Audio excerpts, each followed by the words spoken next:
What is happening, everyone? Redhead191 here, and today we are doing our final review of Tales of Iron 2, Whiskers of Winter.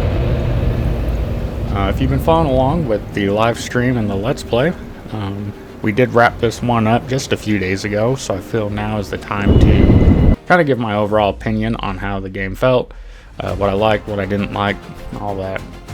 So jumping in, we're starting off with the combat system. Combat, they did a great job of kind of building off of the first game. The first game was your kind of basic side scroller. You had your dodge, your roll, parries, light and heavy attacks. Whereas with Whiskers of Winters, they really kind of took that and then added onto it, which is nice. You didn't have to learn a whole new combat system just to play the game. They added elemental damage for you and enemies. They added buffs, debuffs, as well as consumables. Again, the biggest difference I would say was they focused heavily on these elemental damages. You get 4 throughout the game. You get fire, ice, poison, and electric. Each one builds up independently of each other too, which I did really like. So you can use fire and then poison, be right behind that. You can throw your poison in.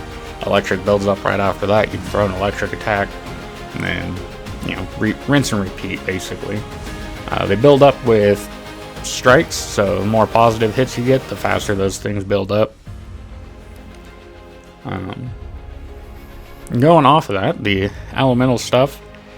So each enemy does have a weakness and a strength. So when you're playing, instead of having the chest system like they did in the first time, you carry all your items with you. So usually you can hit an enemy once, see if it's a green hit or a red hit, and then you can hop into your inventory real quick, swap weapons, armor, so you can give yourself the best possible outcome.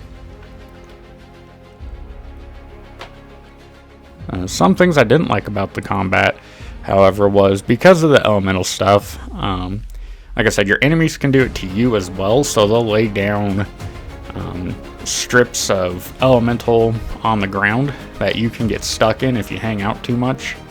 That in itself is not a bad idea.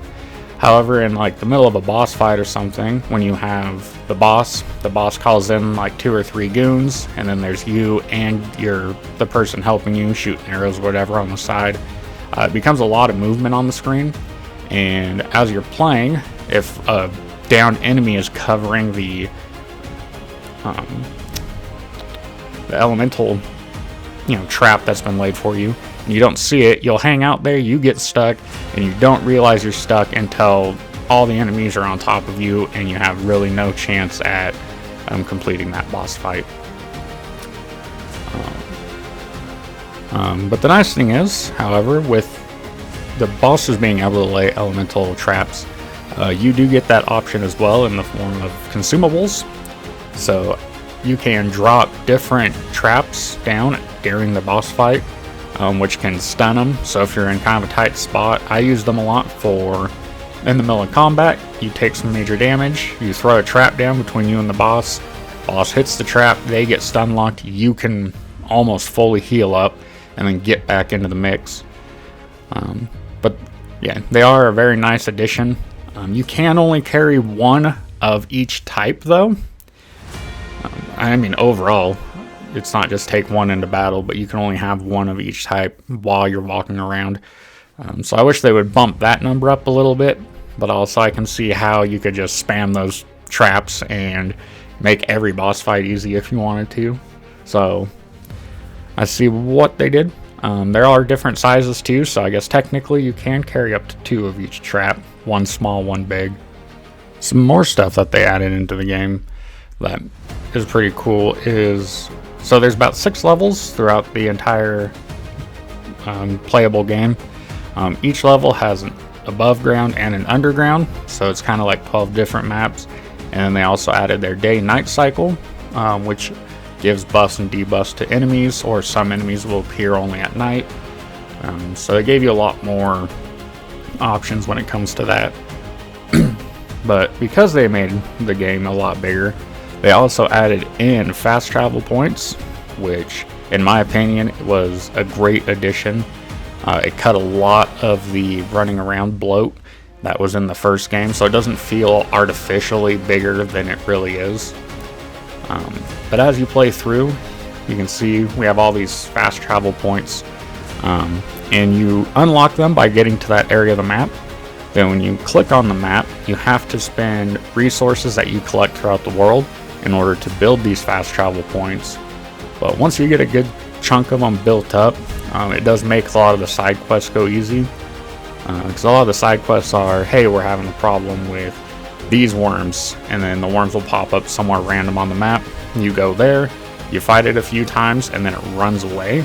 So having those fast travel points available to you makes that a lot more palatable, and like I said, not as bloaty as the first game was.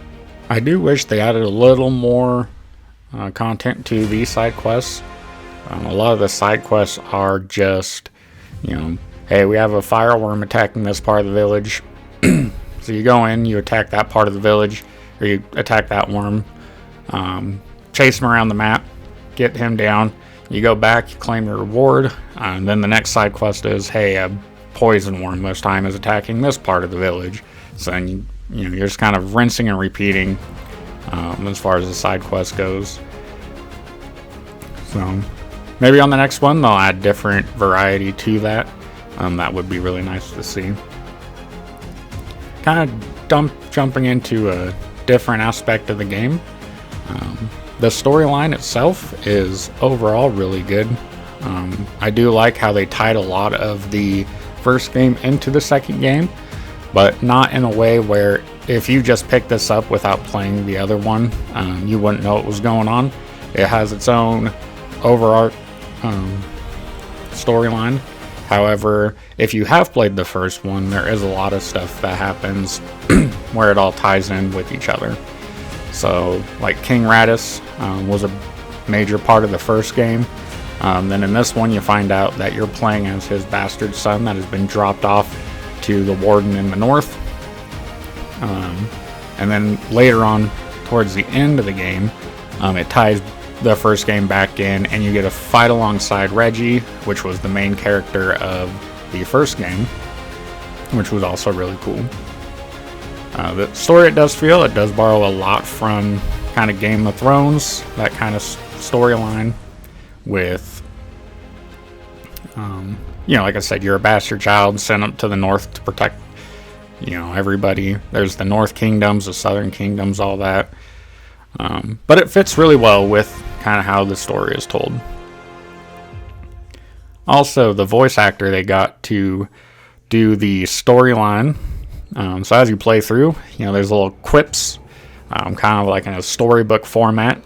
The voice actor they got is also Geralt of Rivia. He did a wonderful job on this. It keeps you really kind of engaged.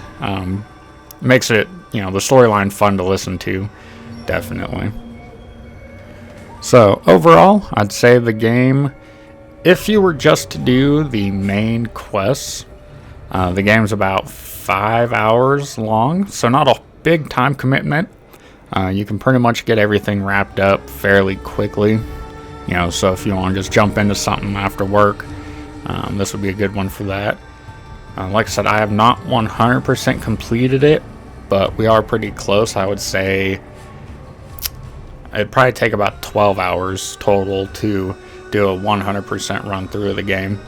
So not the biggest game, but like I said, there's tons to do. They do hide stuff pretty well, so you do have to kind of travel around and look for these items to, help out people.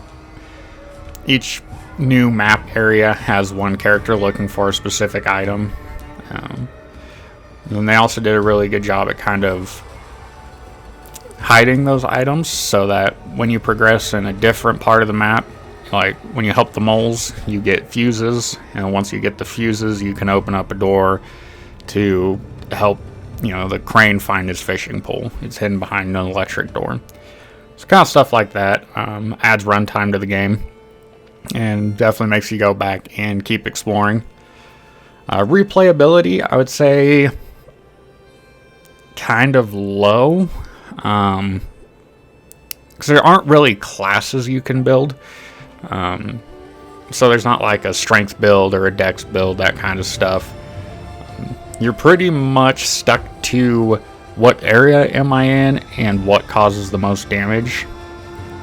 So you're constantly kind of cycling through different gear, trying to get all that dialed in for each level. Also, I will say the game did not a great job at explaining how to build your stats up. So like your health bar, each weapon and armor has a good, better, best option from the blacksmith.